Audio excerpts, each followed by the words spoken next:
Every year, MotoGP teams push the boundaries of engineering and aerodynamics for small gains, which are very crucial when the top speeds are well above 330 km per hour and the corner speeds are as high as 150 km per hour.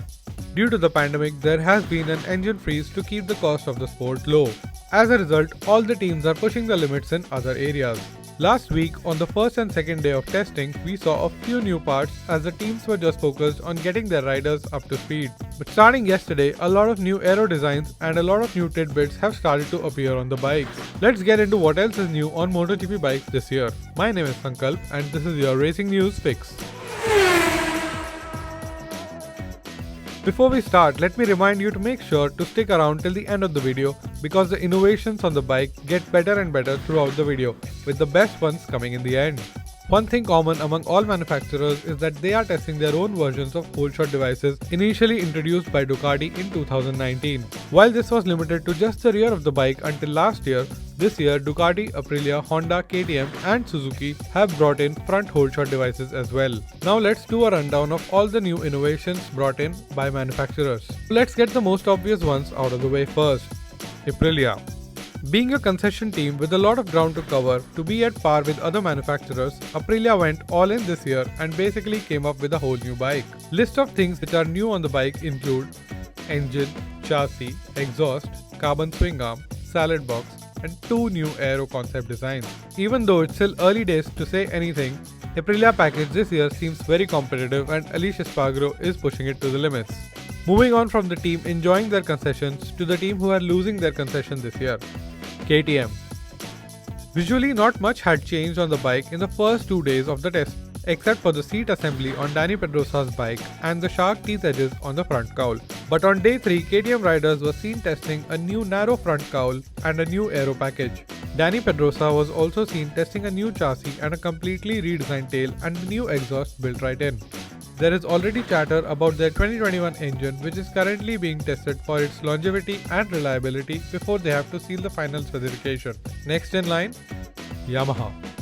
After a season to forget, Yamaha's riders were most disappointed about the engine freeze. However, the Japanese factory was confident that they can still make significant improvements from last year by bringing in new innovations in other parts of the bike. There is talk of a new chassis and a carbon swing arm, which both Fabio and Valentino have confirmed testing. Vinales still hasn't tried the new chassis and is focused on fixing his own weaknesses, mainly riding in low grip conditions and race starts. Rossi was seen trying a few different tank covers.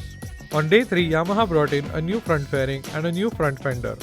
Franco Morbidelli said that he found extra top speed on the straights with many small parts being tried. From one Japanese giant to another, Honda.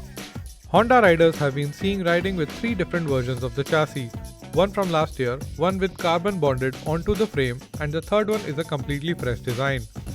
This completely fresh design was earlier being tested by Stefan Bradl in Jerez last month. A new aero concept was seen being tested by Bradl and Taka during the first 2 days of testing. On day 3, Pole and Alex got to play with the new aero package as well. Factory riders were also seen running 2 different versions of the exhaust. On to the last Japanese factory, Suzuki. Suzuki's bike was allegedly the most balanced bike of last year, and so for the first 2 days they decided to jump directly onto 2022. All 3 riders, Joan Mir, Alex Rins and Sylvain Guintoli, were riding around on 2022 engine, with both Rins and Guintoli confirming that it has a higher top speed than the current engine. Mir's crew chief Frankie Cardici confirmed that they have been testing many new exciting parts. On day 3, we saw Suzuki testing a new chassis, a new carbon swing arm, new dashboard, a new aero concept with additional winglets in the lower part of the fairing. And finally, we have Ducati. Have you ever wondered how many things we would not have on MotoGP bikes if not for Ducati?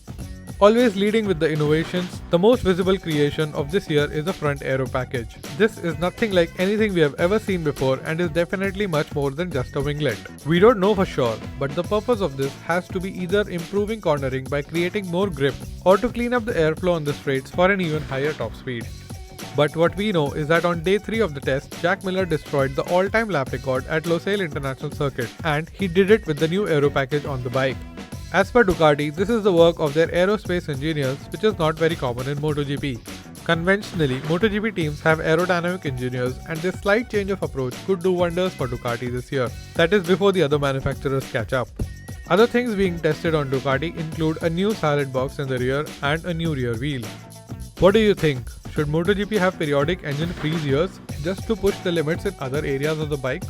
After all, MotoGP is the pinnacle of two-wheel racing, not just bare horsepower. Let me know in comment section below. I hope you liked this new version of the Racing News Fix.